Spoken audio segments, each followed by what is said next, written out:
Welcome to my channel with another video. कैसे हैं आप? आज का अपना नया डीएनए जो 11th क्लास के एनसीईआरटी बुक से लिया गया है और ये 12th क्लास के लिए भी रिलेटेड है। इसके अलावा कम्पिटिटिव एग्ज़ाम है, नीट है, उसके लिए भी ये इम्पोर्टेंट है।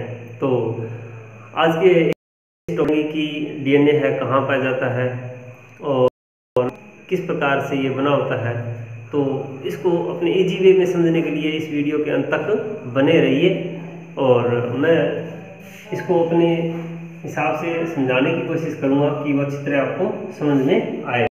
तो सबसे पहले बात करें तो ये कहाँ होता है, अपने कोई बॉडी स्ट्रक्चर है, बॉडी सेल है और इस सेल के अंदर क्या है, ये न्यूक्लियस होता है। ये न्यूक्लियस या केंद्रक होता है और केंद्रक के अंदर क्या है, क्रोमोसोम जैसी संरचना आपने इसमें पढ़ी है, जानते हैं। तो ये पाई जाती है और ये मान लो यहाँ पर अपने इसको कुछ इस तरह से बनाए तो यहाँ से धागे जैसी संरचना है वो यहाँ पर निकलती है और ये डबल हेलिक्स होती है। ये हेलिक्स है वो नाइट्रोजनी शाखों के द्वारा जुड़े रहते हैं। जैसे ए है वो टी के साथ में, जी है वो सी के साथ में, सी है वो जी के साथ में, एक तरह से एक दूसरे के पूरक होते हैं और एक लंबी श्रृंखला बनाते हैं। अब बात करते हैं कि इसमें जो डीएनए होते हैं वो डीएनए क्या होता है, एक तरह से बहुत सारे न्यूक्लियोटाइड यूनिट के बने होते हैं। बहुत सारे न्यूक्लियोटाइड हैं मिलकर एक संरचना बनाते हैं और वो क्या कहलाती है, पॉलीन्यूक्लियोटाइड कहलाती है। और पॉलीन्यूक्लियोटाइड है आपस में दो हेलिक्स के रूप में बंधा रहता है, जिसको अपने आगे पढ़ेंगे। तो न्यूक्लियोटाइड है इंपॉर्टेंट। तो न्यूक्लियोटाइड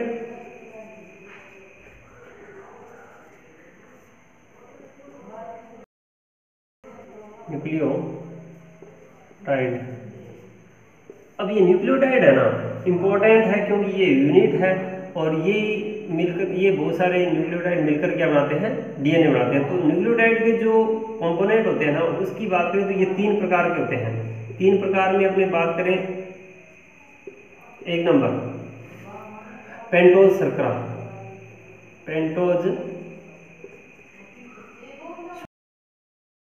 शुगर,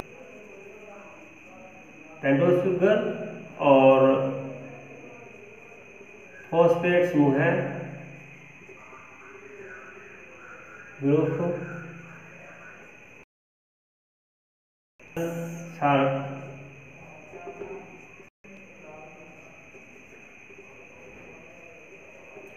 बेसेस या नाइट्रोजनी क्षारक। यानी जो शर्करा होती है फॉस्फेट समूह होता है और क्षारक होते हैं। तो ये 3 कंपोनेंट से मिलकर क्या है, न्यूक्लियोटाइड बनता है। तो सबसे पहले अपने बात करते हैं पेंटोज शर्करा की।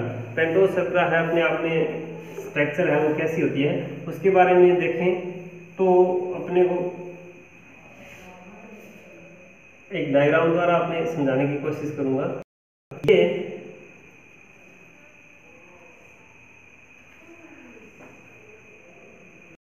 यहाँ पे 1 नंबर, 2 नंबर, 3 नंबर, 4 नंबर और ये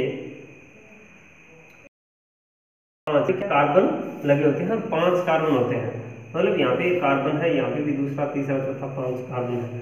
और यहाँ पे जो कार्बन होता है वो CH2 आता है और यहाँ पे अपने OH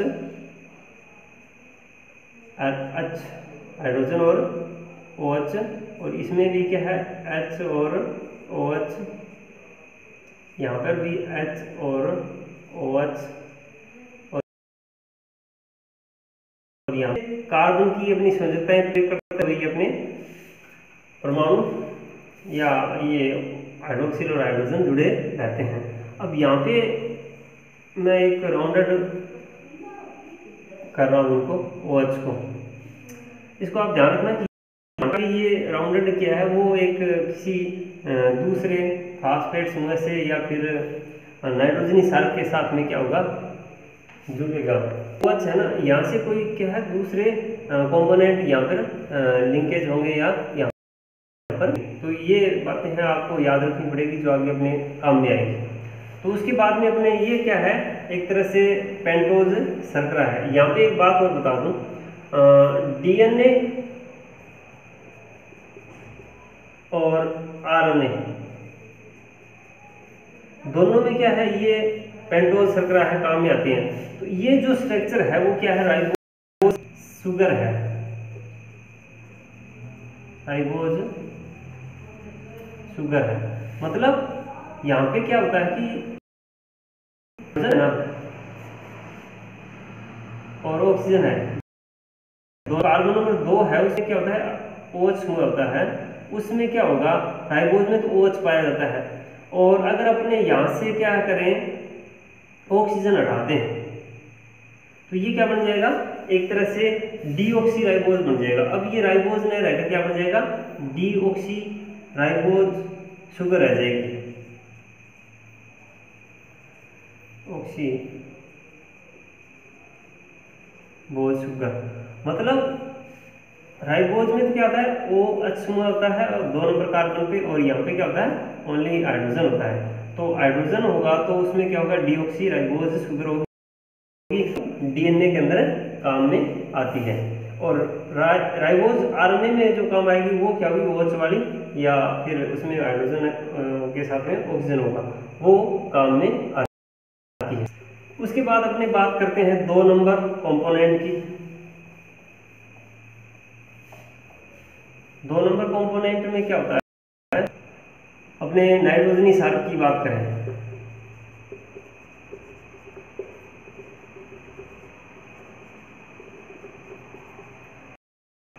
सारक होते हैं या नाइट्रोजनस बेसेस होते हैं। तो वो कितने प्रकार के होते हैं, ये 2 प्रकार के होते हैं। इनका टाइप क्या होता है, 2 प्रकार होता है या 2 प्रकार के पाए जाते हैं। जैसे अपने पहले तो प्यूरिन्स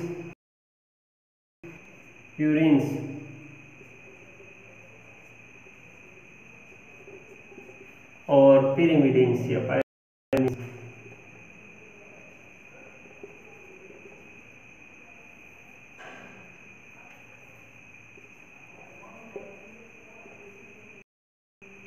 पायरिमिडिन या पिरिमिडिन। अब प्यूरिन की बात करें ना, ये भी क्या होते हैं, अपने आप में 2 प्रकार के होते हैं, एडेनिन और गुएनिन।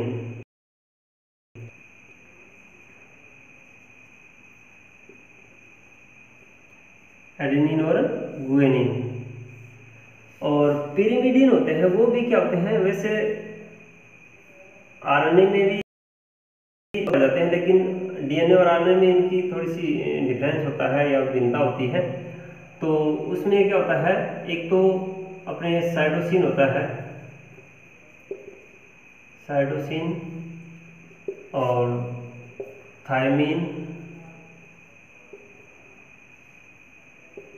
और एक RNA के अंदर यूरेसिल पाया जाता है, तीसरा यूरेसिल। 3 प्रकार के क्या है इसमें पिरिमिडिन्स होते हैं। दोबारा देख लीजिए, प्यूरिन्स है और पिरिमिडिन्स है, मतलब नाइट्रोजन शर्करा 2 प्रकार के होते हैं। और उनमें प्यूरिन्स क्या है, एडेनिन और गुएनिन होता है, और पिरिमिडिन्स होते हैं वो और यूरेसिल होता है। तो इस तरह से अपने क्या है, ये प्रकार है एडेनिन, गुएनिन, साइटोसिन, थायमिन। अच्छी तरह से देख लीजिए, एडेनिन, गुएनिन, साइटोसिन, थायमिन। यहाँ पे अपने बात करें एडेनिन और गुएनिन की स्ट्रक्चर की बात करें, एडेनिन है उसकी स्ट्रक्चर कुछ इस तरह से होती है। यहाँ पे एडेनिन एक नाइट्रोजनी क्षारक है जो NH2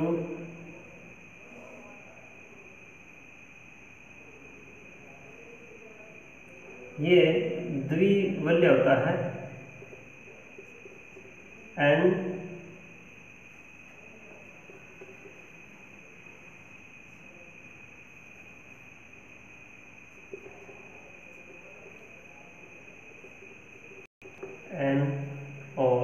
साथ में ये जुड़ा रहता है और यहाँ पे हाइड्रोजन होता है। ये स्ट्रक्चर होती है एक तरह से एडेनिन की, और एडेनिन के अंदर ये जो भाग में फिर को आप फिर याद रखना, क्योंकि ये पेंटोज शर्करा के साथ में यहाँ से जुड़ेगा और ये हाइड्रोजन हटेगा। तो इस तरह से ये क्या है, एडेनिन की स्ट्रक्चर है, जो आप एकदम तो अच्छी तरह याद हो जाएगा। NH2 है, नाइट्रोजन है, और ये नाइट्रोजन है, फिर ये है और ये है। तो इस तरह से क्या है, यहाँ पर 1 2 3 4 5 6 7 8 9, और 9वां जो नाइट्रोजन के साथ में हाइड्रोजन होता है उसी के साथ में क्या है, लिंकेज होगा पेंटोज शर्करा। और दूसरी बात करें अपने गुएनिन की, गुएनिन जो क्षारक होता है उसकी स्ट्रक्चर बात करें तो कुछ ऐसे होती है।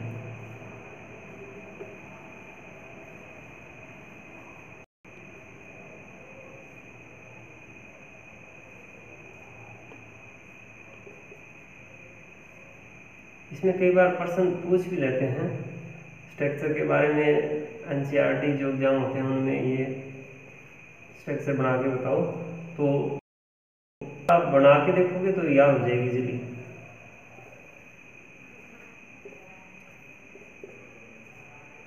ये एक तरह से क्या है, गुएनिन की संरचना है।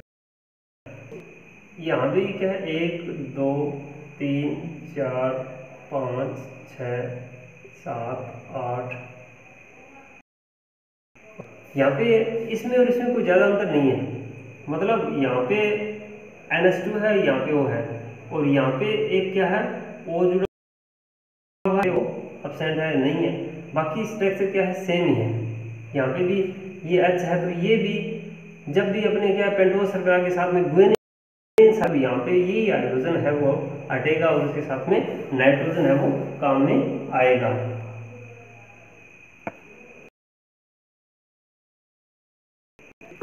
ये अपने जो स्ट्रक्चर थी वो क्या, प्यूरीन क्षारक थी। अब बात करते हैं अपने पिरिमिडिन की।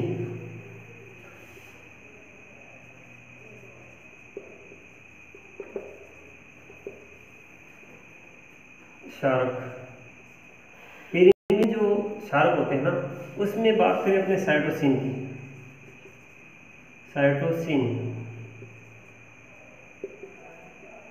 साइटोसिन होता है, उसकी स्ट्रक्चर की बात करें तो NH2 के साथ में इस तरह से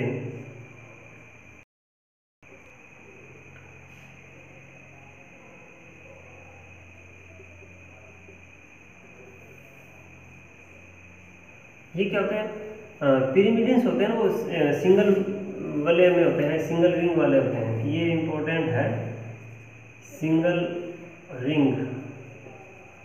और जो प्यूरिन्स होते हैं ना, वो डबल रिंग वाले होते हैं। डबल रिंग वाले कौन से होते हैं, प्यूरिन्स। और जो सिंगल रिंग वाले होते हैं वो क्या होते हैं, पिरिमिडिन्स होते हैं। तो ये साइटोसिन की स्ट्रक्चर है एक तरह से। तो ये क्या है, साइटोसिन है। तो इसमें ये स्ट्रक्चर है, थोड़ी सी कॉम्प्लिकेटेड है, लेकिन बनाने में क्या होती है, थोड़ी सी मुश्किल होती है। तो एक दो बार बना लें, बनाने के बाद अगर आप देखोगे तो याद रह जाएगी। और इसके बाद में साइटोसिन और थायमिन होता है। थायमिन की भी स्ट्रक्चर कुछ इस तरह से होती है। ऑक्सीजन होता है और यहाँ पे N और H होता है।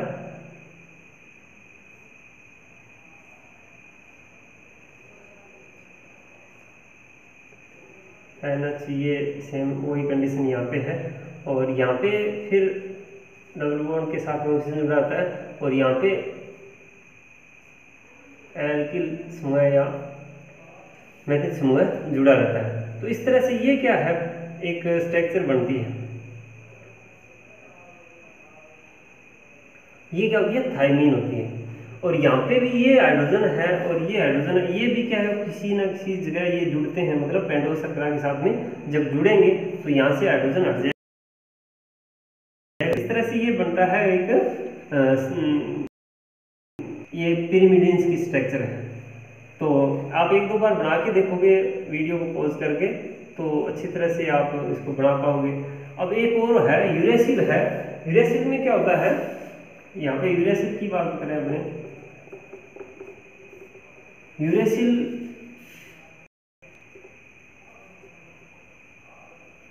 की बात करते हैं अपने, सॉरी यहाँ पे वो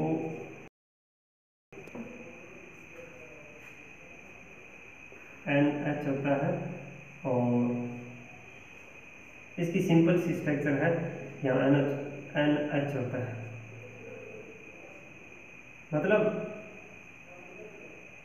इसमें और इसमें थोड़ा सा अंतर है, यहाँ पे NH है सेम, लेकिन यहाँ पे ये जो है एथिल समूह है वो नहीं है और ये डबल बॉन्ड के साथ में ये भी नहीं है।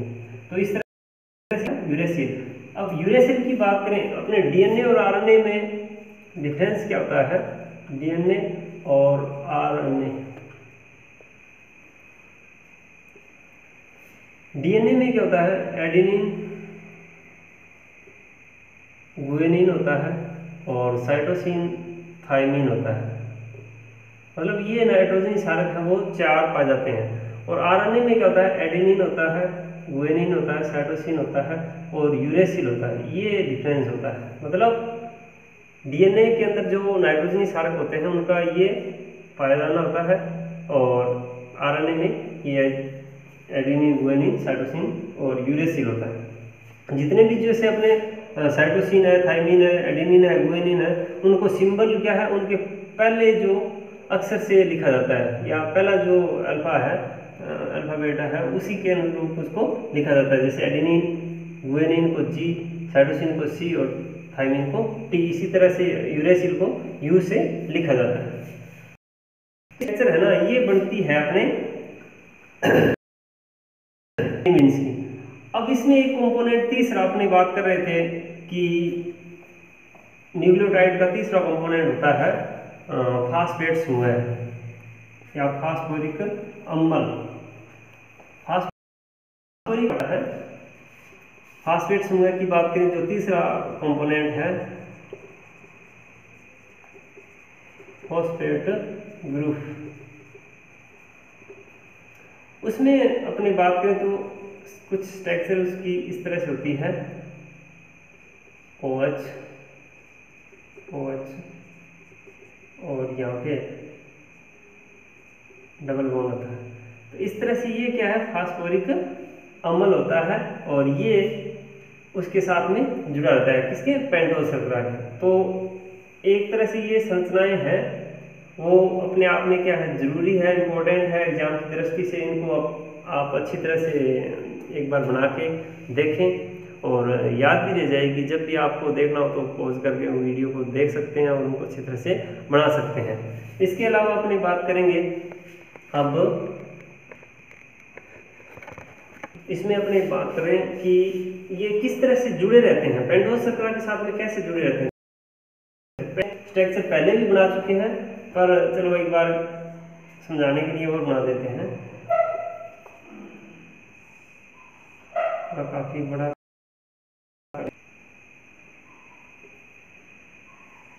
ये पेंटोज शर्करा है,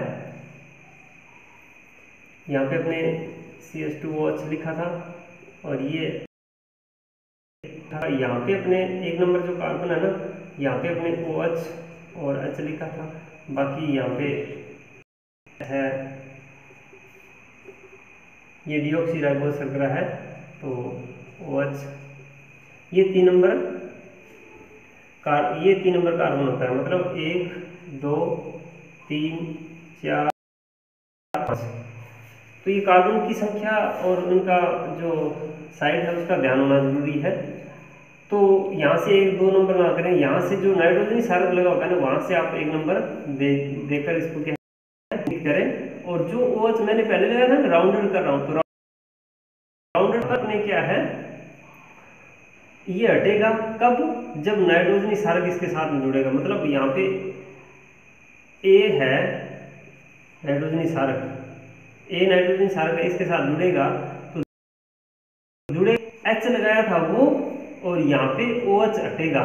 मतलब यहाँ से ये दोनों मिलकर क्या है, एक जल का अणु निकाल देंगे और आपस में क्या हो जाएंगे, लिंकेज हो जाएगा, और इसको बोलते हैं glycosidic linkage, N glycosidic linkage. मतलब एक तरह से ग्लाइकोसाइडिक बॉन्ड होता है, या इसका जो जुड़ने का स्थान होता है उसको अपने बोलते हैं ग्लाइकोसाइडिक लिंकेज। तो पेंटोज सर्कल एक नंबर कार्बन के साथ में क्या है, नाइट्रोजनी क्षारक हमेशा जुड़ता है। और इसके अलावा मैंने जो पहला जो पेंटोज सर्कल बनाया था उसमें भी क्या है, मैंने राउंडेड किया था OH को, तो यहाँ पे भी क्या है, क्या जुड़ेगा, फास्फोरिक अम्ल जुड़ेगा। क्या जुड़ेगा, फास्फोरिक अम्ल, और ये हटेगा और इसकी जगह क्या हो जाएगा,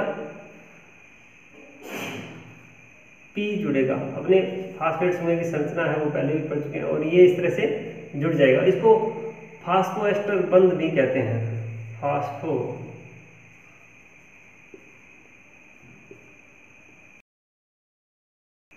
लिंकेज, फास्फोएस्टर लिंकेज। तो इस तरह से ये क्या है, पूरी की पूरी एक स्ट्रक्चर बनती है और उसको बोलते हैं न्यूक्लियोटाइड। मतलब ये अपने पढ़ रहे थे कि न्यूक्लियोटाइड कैसे बनता है। तो न्यूक्लियोटाइड में पेंटोज शर्करा होती है जो डालने के अंदर, और इसमें ये एडेनिन, या यहाँ पे 4 प्रकार के अपने पड़े हैं, नाइट्रोजन में एडेनिन भी हो सकता है, गुआनिन भी हो सकता है, साइटोसिन भी हो सकता है, थाइमिन भी हो सकता है। तो इस तरह से ये अलग अलग प्रकार के अपने क्या है, ये नाइट्रोजन क्षारक जुड़े रहते हैं, और अलग अलग प्रकार के क्या है, न्यूक्लियोटाइड यहाँ पर बनते हैं। अब एक न्यूक्लियोसाइड की बात आती है। न्यूक्लियोसाइड क्या है,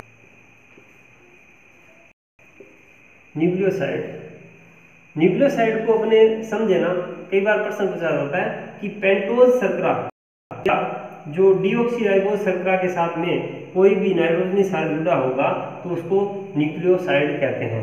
क्या बोलेंगे, जैसे नाइट्रोजनी क्षारक प्लस डीऑक्सीराइबोज शुगर, नाइट्रोजनी क्षारक प्लस डीऑक्सीराइबोज शर्करा, ये मिलकर जो संरचना बनती है उसको बोलते हैं अपने न्यूक्लियोसाइड। क्या बोलेंगे, न्यूक्लियोसाइड। और न्यूक्लियोसाइड अपने प्लस में ऐड करते हैं अपने फास्फेट समूह में, या P ऐड करते हैं तो वो क्या हो जाएगा, न्यूक्लियोटाइड बन जाएगा। न्यूक्लियोटाइड है, न्यूक्लियोटाइड है। अगर अपने डीऑक्सीराइबोज शुगर के साथ में एडेनिन जुड़ता है तो एडिनोसिन, ये बोलेंगे अपने डीऑक्सी एडिनोसिन बोलेंगे। अगर अपने साइटोसिन जोड़ा तो बोलेंगे। तो मतलब अलग अलग प्रकार से अपने इसको नाम देते हैं। तो ये वीडियो में इसी से आगे अपने शुरू करेंगे, तब तक बने रहिए मेरे साथ अगली वीडियो में, और इसके लिए आप सब्सक्राइब कीजिए। कब तक मेरा जब तक मेरा वीडियो आए। तो इतनी देर के लिए धन्यवाद, थैंक यू।